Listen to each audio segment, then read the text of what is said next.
We're entering the 9th chapter. That's the last chapter of Nazir. And the Mishnah is going to remind us about the verses, the Pasukim, with which we began the whole story of the Nazir. So the Mishnah, it's beginning the 9th chapter, the concluding chapter. That's always the last chapter is always very significant. And this chapter is going to then begin by reminding us about the Pasukim on which the instructions for Nazirut, for Naziriteship are based. Let's just remind ourselves then of the Pasuk. Vaydaber Hashem Moshe lemor, God spoke to Moshe, he spoke to Moses, Daber el Bnei Yisrael, speak to the Bnei Yisrael, you could say the sons or the children of Israel. The word Bnei is ambiguous. Maybe it's male, maybe it's gender neutral. Let's keep reading. But definitely Yisrael, the children of Yisrael. Ve'amarta alehem, and say to them, Ish or Isha ki afli lindor neder nazir lahazir lashem. When a man or a woman shall clearly swear the vow of Nazir to consecrate, I've translated here as himself, but to consecrate themselves to the Hashem. So the verses explicitly say Ish or Isha, man or woman. So Bnei Yisrael in this context seems to refer to Bnei Yisrael and Benot Yisrael, the sons and the daughters of Israel. And we've already noticed that of the narratives about people who become Nazirim, actually quite a number in fact, all of those actually described in the Mishnah by name, all actually refer to women. So the Mishnah then picks up in chapter 9. Hagoyim ein lahem Nazirut. The nations do not have Nazirut. It refers to Bnei Yisrael, to the people of Israel. Israel can do this in some way that the nations cannot do. Nashim va'avadim yesh lahem Nazirut. Women and slaves have Nazirut. So women we see explicitly in the Parsha. Slaves, women we see explicitly in the verses. Slaves, it's not clear why, but it's interesting that the Mishnah is bringing together these three categories of people with either with lesser obligation in mitzvot or with lesser economic capacity, and it's grouping them together. And the Mishnah then wants just to explore the relativities of these cases, particularly of the women and the slaves. Chomer banashim mi ba'avadim. So it's more strict for women than for slaves. And we're not going to learn, by the way, very much about Nazirut in this part of the Mishnah, but the Mishnah is clearly teaching something about, well, whether a woman is a slave or not. Well, let's just keep moving and we'll see how this plays out. Chomer banashim mi ba'avadim, it's more stringent for women than for slaves. Shehu kofef et avdo ve'eno kofef et ishto. But he can compel his slave and he can't compel his wife. The Mishnah here is thinking about a situation where a slave swears to become a Nazir and his master orders him to lift up a dead body or to drink a glass of wine. And this, under the contract, you could say, we'd say in modern employment law, under the contract of employment, the slave has to do what the master asks him to do. So the slave is going to be obligated to drink that wine. But he can't compel his wife. The status of his wife is not the same as the status of a slave. He can't compel her to drink that wine if she doesn't wish to drink it. The Mishnah continues, Chomer ba'avadim mi banashim, shehu mefer nidrei ishto, ve'eno mefer nidrei avdo. But it's more stringent for slaves than for women because he can annul the vows of his wife. And we've seen in the verses already.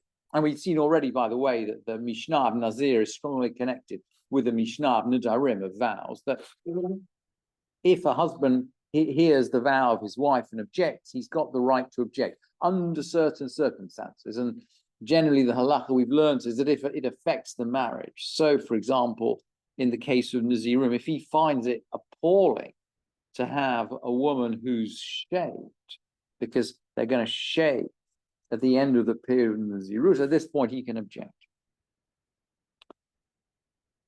Hefer l'ishto, hefer olamit.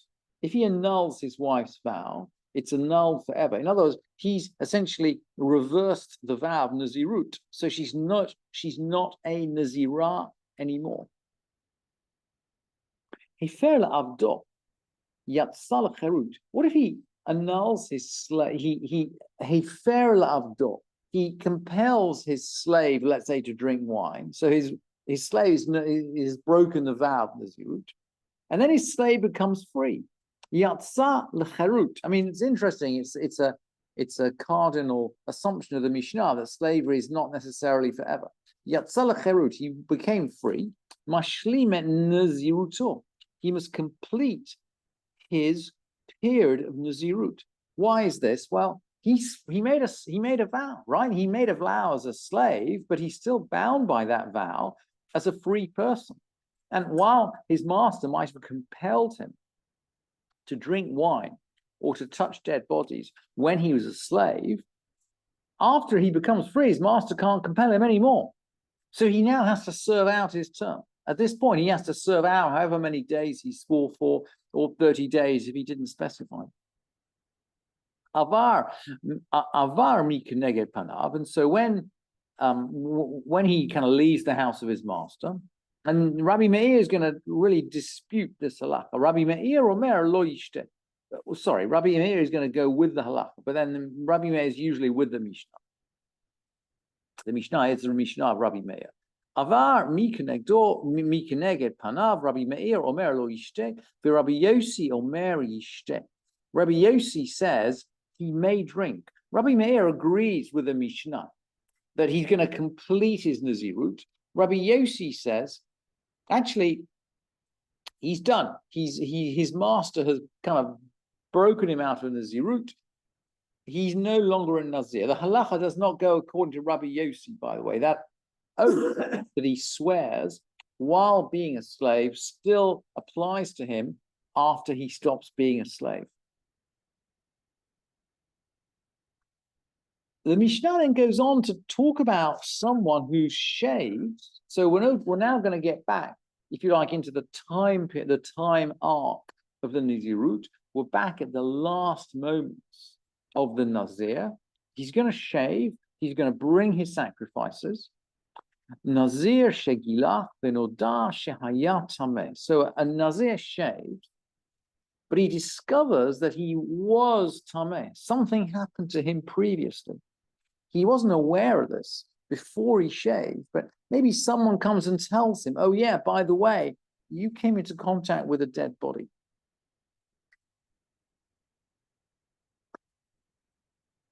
Im tum'a yudua soter.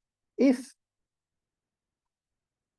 it was a certain defilement, if he has real evidence that he's become defiled, soter.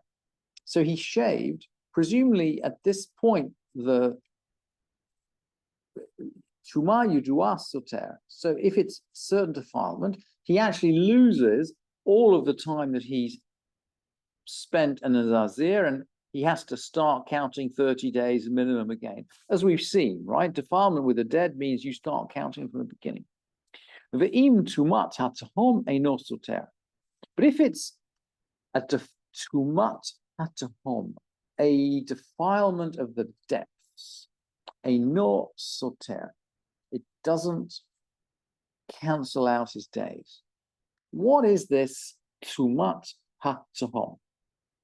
The Jerusalem Talmud brings various definitions. One is, by the way, someone who's not properly buried in a grave, someone whose body is just covered up with straw.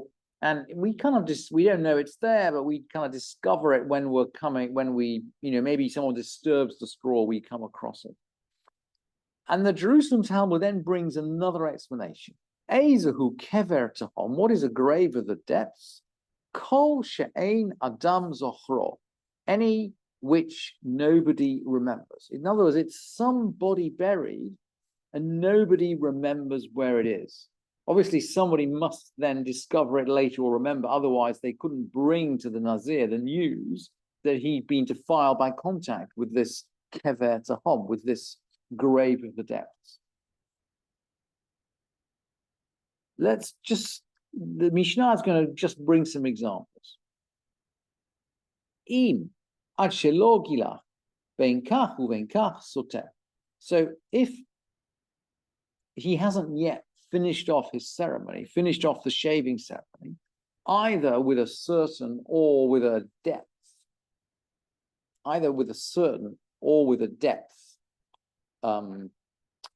tuma, with a depth defilement, a sort of a hidden grave, soter, it cancels out his days. Ketzad. Yarad likbol b'mara, v'nimtza meitzaf al pi hamara tameh. So he goes to immerse himself in a cave. This must be a lake at the bottom of the cave. V'nimtza meitzaf al pi hamara, and there's a dead body floating in the mouth of the cave, at the entrance to the cave, and he's tameh. He's unclean. Now, he's not unclean because of contact with the water, but remember, he's in a cave. So it's as if he's in a building. It's the tumah of the tent. It's being in the same building as a dead body. In this case, he's swimming, and he's in the same building as a dead person. Nimsa mushka barkarkat hamara, barkarka hamara yarad lahaker tahor.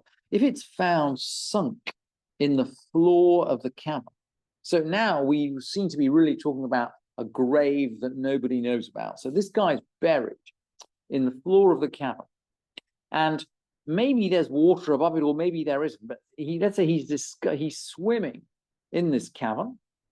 There's a grave somewhere. I would think this is below the water, but it's in the cavern anyway. And he hasn't gone down. He's gone down just for a swim. He's gone down to cool himself down. Yarad lahaker. He's gone down just to get cool in the nice water. Tahor. He's pure. Litaher tumat hamet tameh. If he's gone in to purify himself from contact with the dead. So our assumption now is this is a Nazir who's come into contact with the dead. He needs to sprinkle on the third and the seventh day. He needs to bathe. He's gone to bathe in this lake in the cave. And it turns out that there's a corpse buried somewhere below the ground and below the surface of this lake. And the Mishnah rules tameh. He's tameh. Shecheskas ha-tameh tameh. Because the assumption concerning someone who's tameh, who's unclean, impure, is that he remains impure. V'cheskat ha-tahor tahor. And the assumption with someone who's tahor is that he remains tahor. Someone who starts off pure is assumed to remain pure. Because there's some evidence here. There's some evidence here, but there isn't complete evidence. So the Mishnah is really teaching us that when you start off in a certain state, you require real evidence to move yourself out of that state. You require more than raglaim ladavar. You need real evidence to move yourself out of that state. So if he's already tameh, and he then goes to immerse himself in this cave where there's a hidden dead body, the assumption is that he kind of remains tameh. If he starts off tahor, if he starts off pure, and he goes down and immerses himself in this place where afterwards we find there's a dead body, then he remains in his state of purity. He remains tahor.